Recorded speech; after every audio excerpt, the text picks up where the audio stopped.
Saudara Presiden Amerika Serikat Donald Trump bilang perang melawan Iran tidak akan berlangsung lama. Berbicara di depan pertemuan anggota Partai Republik di Florida, Donald Trump bilang perang di Iran adalah semacam perang jangka pendek. Trump bahkan mengibaratkan perang di Iran sebagai perjalanan singkat pasukan Amerika Serikat di Timur Tengah.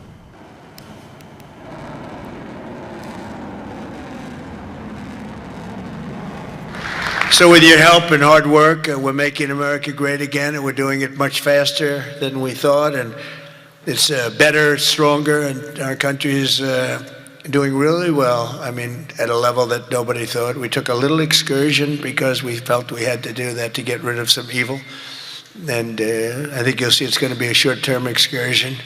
How good is our military, right? Amazing. How good. Short term. Short term. Thank you. They're great. Sementara itu Garda Revolusi Iran menyebut 300 kapal tanker minyak besar dan kapal kontainer tertahan di kedua sisi Selat Hormuz. Juru bicara Garda Revolusi Iran mengatakan konsekuensi bagi pasar global dan para pelaku internasional akan menjadi tanggung jawab Amerika Serikat dan Israel. Pasar bereaksi keras setelah Amerika Serikat dan Israel melancarkan serangan terhadap target-target Iran, mendorong harga minyak mentah Brent naik sekitar 10 hingga 13% pada awal eskalasi.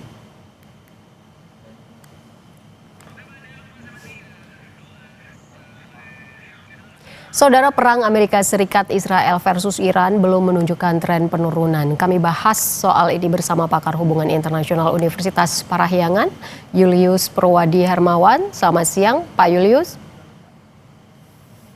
Selamat siang, Mbak Ivo. Ini kalau kita lihat semacam belum ada tanda-tanda eskalasi perang yang akan menurun begitu. Meski Trump bilang bahwa perang berlangsung singkat. Bagaimana sebenarnya kekuatan militer AS Israel versus Iran ini menurut Anda, Pak Julius? Ya, Mbak Ivo, di atas kertas saya kira jauh lebih besar ya, lebih kuat Amerika Serikat dan Iran. Kalau sekarang andalan dari Amerika Serikat adalah tempur udara, gitu, lewat jalur udara, kekuatannya antara 13.000 dibandingkan dengan 500.000, 500 ya, pesawat tempur yang dimiliki oleh Iran. Coba itu saya kira tidak berbanding sama sekali gitu. Jadi luar biasa. Didukung oleh teknologi saya kira. Karena andalannya adalah udara. Amerika Serikat dan Israel perlu memastikan titik-titik di mana alat utama sistem pertahanan dan terus juga tempur dari Iran itu diketahui. Sehingga rudal-rudal bisa diluncurkan di situ. Saya kira di atas kertas betul gitu ya bahwa Amerika Serikat memiliki kekuatan yang jauh lebih besar dibandingkan dengan Iran. Tetapi persoalannya adalah Iran tentu saja juga punya kekuatan yang lain, termasuk armada daratnya nanti yang sudah disiapkan, seumpama Amerika Serikat melancarkan serangan darat didukung oleh Israel. Dan Iran jauh lebih siap untuk pertempuran darat ini. Ya, Pak Julius, bagaimana Anda melihat respons begitu atau tanggapan pemimpin negara terhadap terpilihnya Mojtaba Khamenei ini? Kalau kita ketahui bahwa Mojtaba ini bukan cuma putra kandung dari Ayatollah Ali Khamenei, tapi juga dia dikenal punya hubungan yang dekat begitu ya dengan Islamic Revolutionary Guard Corps, juga menjadi salah satu fitur berpengaruh di kalangan ulama Iran. Ya, yang saya cermati Mbak Ivo, belum banyak pemimpin-pemimpin di dunia yang mengucapkan selamat ya, kongratulasi kepada Ayatullah Sayyid Mojtaba Khamenei. Nah, ini barangkali menunjukkan bahwa mereka masih berhati-hati. Yang ada di berita media resmi Iran, datanya baru 5 kurang lebih ya, atau sedikitnya 5. Pertama Putin, kemudian pemimpin Hizbullah di Lebanon, lalu kemudian Presiden Azerbaijan, kemudian Armenia, pemimpin resmi Perdana Menteri Armenia, kemudian Presiden Tajikistan. Jadi yang ada di sekitar Iran. Lalu kemudian informasi dari Al Jazeera juga menyebut Oman adalah salah satu yang pertama yang mengucapkan selamat atas terpilihnya Mujtaba Khamenei. Ini saya kira jadi bagian sangat penting. Oman kita tahu dia adalah juga juru damai, mediator dalam mediasi antara Iran dengan Amerika Serikat yang pernah berjalan, lalu kemudian menjadi mandek karena Amerika Serikat melancarkan serangan. Irak salah satu negara lain yang juga disebut oleh media internasional seperti Al Jazeera, Perdana Menteri Irak Mohammed Syia al-Sudani juga mengucapkan selamat terhadap Khamenei, terpilihnya Khamenei. Kemudian kita juga dapat informasi China, disampaikan oleh Menteri Luar Negeri China gitu, terhadap terkait dengan terpilihnya Mujtaba Khamenei ini. Dan menarik statement dari Menteri Luar Negeri China adalah terpilihnya Khamenei yang artinya anaknya Ayatollah Ali Khamenei disebut dengan sangat eksplisit itu didasarkan pada konstitusi. Dan ini artinya apa? Dukungan Cina terhadap kepemimpinan dari Mujtaba Khamenei. Nah, catatan lain juga dari Uni Eropa ini juga menarik ya, dan ini saya kira harus didengar oleh Amerika Serikat dan Israel bahwa adalah hak dari Iran untuk memilih pemimpinnya. Dan seharusnya negara-negara lain dicampur terhadap. Jadi kita berharap Indonesia juga nanti akan segera menyampaikan ucapan selamat ya terhadap terpilih, dan ini itu bagian dukungan yang sangat penting bagi Iran dalam. Ya, Pak Julius. Ya.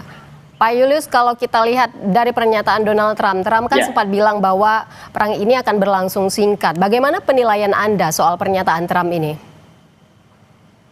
Ya, singkat ya, dan kita sudah membuktikan 1 minggu ini belum terkalahkan dan kita belum bisa prediksi kapan akan berakhir perang ini.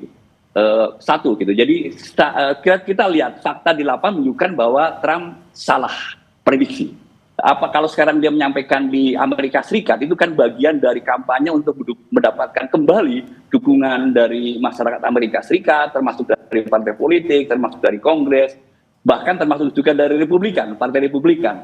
Nah, yang kita ketahui adalah gitu ya, minggu lalu Presiden Iran sudah sangat jelas dalam merespon Trump gitu, yang Trump mengatakan bahwa tidak ada negosiasi, yang harus dilakukan oleh Iran sekarang adalah menyerah tanpa syarat, dan itu langsung direspon oleh Presiden Iran yang menyatakan bahwa tidak mungkin menyerah sama sekali. Dan hari ini hari pertama Mujtaba Khamenei memimpin, diangkat kemarin, dideklarasikan kemarin juga, dan hari ini sudah dilancarkan serangan. Dan itu menunjukkan bahwa kekuatan Iran masih cukup untuk berperang dalam jangka waktu yang cukup panjang. Ya, setelah kemarin dan mungkin bisa seperti di Irak, bisa 9 tahun atau lebih. Ya, Mbak Ivo. Pak Julius, setelah kemarin serangan menyasar pangkalan militer, penyerangan kan bergeser ya, menyasar kilang minyak. Menurut Anda ini fase baru penyerangan? Ya, ini yang kita khawatirkan ya, bahwa menyerang aset-aset yang dimiliki dan dikontrol penuh oleh Amerika Serikat bisa dipahami. Tetapi kemudian kalau kemudian menyasar kilang-kilang minyak, ini yang agak sulit. Kemarin sudah ada kecaman terkait dengan serangan ke hotel-hotel, gitu ya, ke bandara, yang Menteri Luar Negeri Iran kan minta maaf, mohon maaf, ini collateral damage, ya, tidak disengaja, gitu, serangan terhadap non aset-aset militer Amerika Serikat. Nah, problemnya adalah ketika dia menyerang kilang-kilang minyak, ini cukup serius. Saya nggak bisa membayangkan Menteri Luar Negeri Iran, kemudian Presiden Iran, bagaimana mereka bisa menjelaskan kepada negara-negara sahabat mengapa menyerang kilang minyak yang di luar kontrol dari Amerika Serikat. Jujur, ini yang kita dalami betul, gitu. Kenapa itu? Kecuali dipakai betul oleh Amerika Serikat untuk tujuan penyerangan ke Iran. Kecuali itu, Mbak Ibu. Jadi menurut Anda ini jadi bagian strategi Iran begitu menyasar lokasi strategis publik, Pak Julius? Saya harap bukan ya. Saya harap seperti yang disampaikan oleh Menteri Luar Negeri, ini adalah collateral damage. bahwa sasarannya adalah sekali lagi ke aset-aset militer yang terdekat gitu. Tapi kemudian ini mungkin persoalan teknologi yang cukup lemah dari Iran sehingga meleset. Gitu. Semoga begitu. Kecuali nanti kita akan simak dengan seksama gitu. Apakah betul itu dengan sengaja menyerang kilang minyak di negara-negara tetangga? Gitu. Karena itu pasti akan sulit menjelaskan kepada negara-negara tetangga. Gitu. Kenapa itu yang diserang? Sekali lagi, kalau kita memegang pernyataan dari Menteri Luar Negeri Iran dan juga Presiden Iran, tidak akan menyerang di luar itu, di luar aset-aset dari Amerika Serikat yang menurut mereka juga sah, karena negara-negara Arab kan tidak bisa mengontrol semua pangkalan militer, basis militer dan pendukungnya yang sepenuhnya dikontrol oleh Amerika Serikat. Dan kita harus hati-hati juga Mbak Ivo ya, kita harus hati-hati juga gitu, karena sekarang kan yang terjadi adalah seperti propaganda gitu. Siapa menyerang apa? Kalau kita bisa simak lagi dan saya bisa tambahkan lagi, ingat pada hari pertama Amerika Serikat ternyata dan ini fakta-fakta kelihatannya mengarah ke sana dengan sengaja atau mungkin juga tidak sengaja menjatuhkan rudal di sekolah yang ada 130-an lebih ya meninggal dunia, dan ini sekarang menjadi isu besar di Amerika Serikat. Kenapa? Anak-anak yang menjadi sasarannya gitu. Nah, jangan-jangan ini bagian strategi lawan untuk itu. Tetapi saya belum dapat informasi yang terkonfirmasi, Mbak Ivo, terkait dengan satu ini. Terakhir, Pak Julius, singkat saja, kita ketahui bahwa konflik ini kan berdampak pada kenaikan harga minyak dunia. Bagaimana sebenarnya peran dunia untuk bisa mendamaikan ketiga negara yang terlibat ini? Ya, sangat besar dampaknya, dan kita khawatir jauh lebih luas. Termasuk kepada rupiah kita, dan kalau rupiah kita sudah jatuh hari ini 17.000, kita khawatirkan dan ada analisis yang sangat liar, sebentar lagi 17.800 gitu, dan sebentar lagi bahkan sampai di level 20.000. Ini sangat membahayakan untuk stabilitas keuangan kita gitu, dengan asumsi-asumsi yang di bawah itu gitu.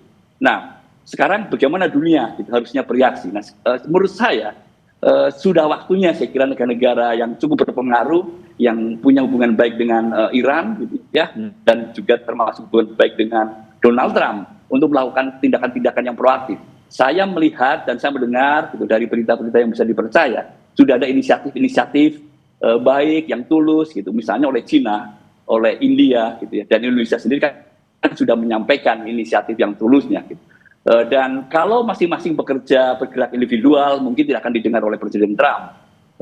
Mungkin juga tidak cukup kuat untuk meyakinkan Presiden Iran, termasuk pemimpin baru yang terpilih. Nah, bagaimana secara kolektif melobi pemimpin-pemimpin yang sedang berkonflik ini, dan itu akan cukup berpengaruh supaya dampak segera bisa teratasi. Mbak Ivo. Terima kasih banyak Pak Julius Purwadi Hermawan, pakar hubungan internasional Universitas Parahyangan, sudah bergabung bersama kami di Breaking News Kompas TV. Terima kasih sekali lagi Pak Julius, selamat siang. Dan saudara, Breaking News Kompas TV masih akan kembali usai jeda.